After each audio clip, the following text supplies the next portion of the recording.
So, itong tutorial guys, kahit wala kang microphone, pwede kang makapag-record ng song covers or original song mo. Nagbasa-basa ako ng mga comments kanina dun sa video na in-upload ko about kung paano ako nag-record. And then may nabasa akong comment. Actually, sobrang daming comment, pero ang sasagutin ko ngayon is kung pwede daw mag-edit ng song covers gamit lang yung phone. Kasi yung tutorial ko na yun, yung gamit ko dun is laptop. Pero this time, ituturo ko kung paano gumagana yung sa phone. Yun, kailangan nyo muna ng phone, of course. Pasensya na guys, dahil katatapos ko lang mag-workout and sobrang nagpapawis pa talaga. Kasi mas preferred ko talaga pag gabi ako nag-workout. Hindi ko alam. So, yun nga, kailangan mo ng phone, kahit anong phone, Android phone, iPhone user, gagana yung BandLab. And also, kailangan meron kang malakas na internet. And pangatlo guys, kailangan mo ng headset, AirPods, kahit ano na basta gumagana. Kasi dati guys, wala naman talaga akong mic na ginagamit. Unlike my previous video, mga song covers na ginagamitan ko ng microphone, which is the Fifine. Hanapin nyo na lang sa showcase ko. Ganito yung ginagamit ko kapag nagre-record ako. And goods yung quality guys, as in. Kailangan nyo lang talaga ma-master yung BandLab, kung paano siya i-manipulate. Kung meron ka na lahat,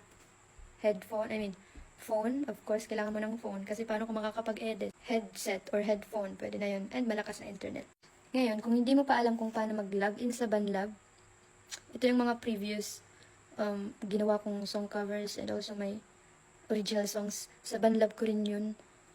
Yung original song ko guys na Laging Ikaw on Spotify and other platforms. Sa BandLab ko rin yan na-record. Ayan, si Lalambingin Ka. Laging Ikaw. Ito yung original song ko. Sa BandLab ko lang talaga siya produce.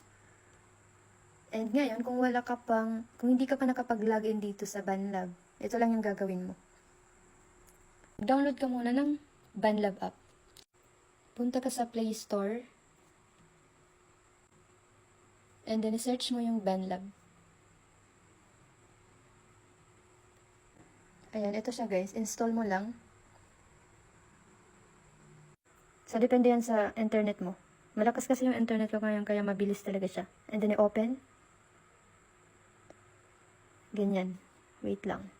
So, ito yung lalabas. Kung wala ka pang account, need mo mag-sign up. Ayan. I-fill out nyo lang yung name, email, password. And kapag tapos ka na, click mo lang itong sign up. So, ako ito na lang. May account na kasi ako dito sa BandLab. So, gagamitin ko lang yung Gmail ko. Sobrang dali lang talaga niya. And pupunta ka rin. Once nakapaggawa ka na ng account, ganito na yung lalabas sa BandLab app mo. And then, kung gusto mo namang mag-record, i-click mo lang itong plus sign. Ayan, tapos, import file. Siyempre, for example, magre-record ka ng song cover. So, kailangan mo munang mag-download ng instrumental or karaoke. Ayan, mag-import ka lang.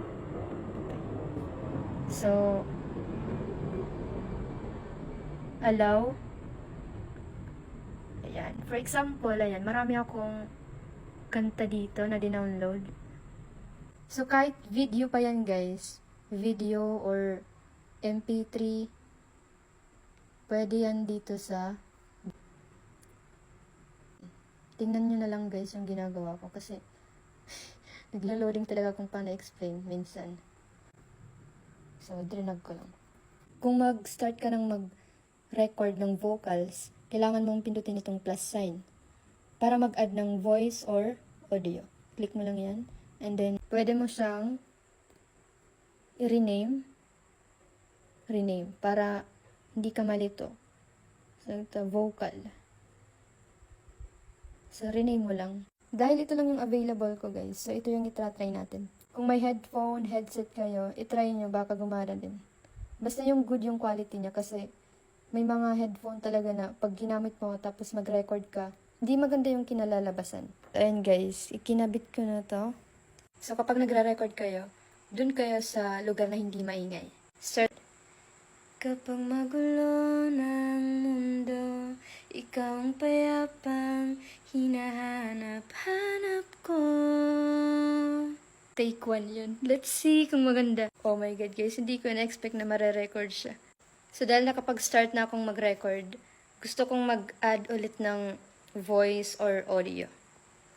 So, mag-add lang ako and then magre-record. Wait lang. Kapag magulo ng mundo, ikaw ang payapang hinahanap-hanap ko. Bahala na guys kung anong kalabasan nito. Basta ipapakita ko kung paano ko ginagawa yung pagre-record ko. Itong blue and red, yun yung mga vocals na na-record ko. So, ano pa ba? Click mo lang itong 3 dots na yan. Tapos, importante talaga na i-click mo itong denoise. And also, this one, denoise din.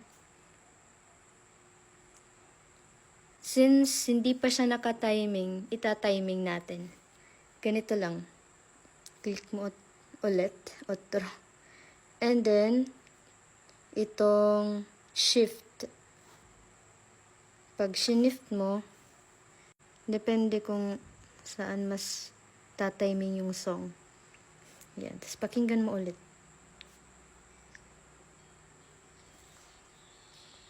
Wait lang. Tanggalin ko to para marinig nyo naman. So, kapag magulo ng mundo, ikaw ang payapang hinahanap ko. Yung red, parang hindi pa siya nakatiming. I-shift out ulit na. Kapag magulo na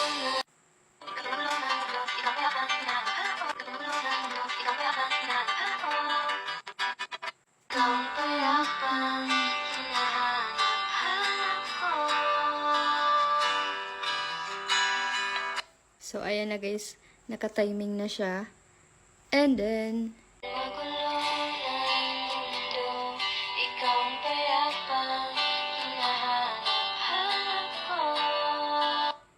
okay na siya. Lagyan natin ng effects. So, gagamitin ko yung pinaka-favorite na preset.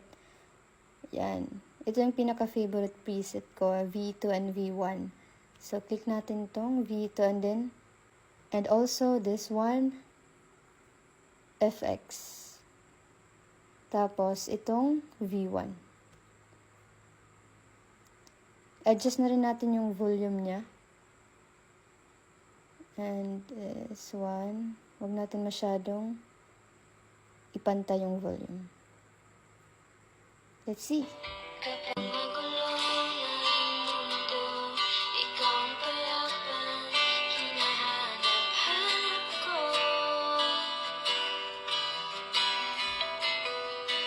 So, ikaw na yung bahala kung paano mo titimplahin yan.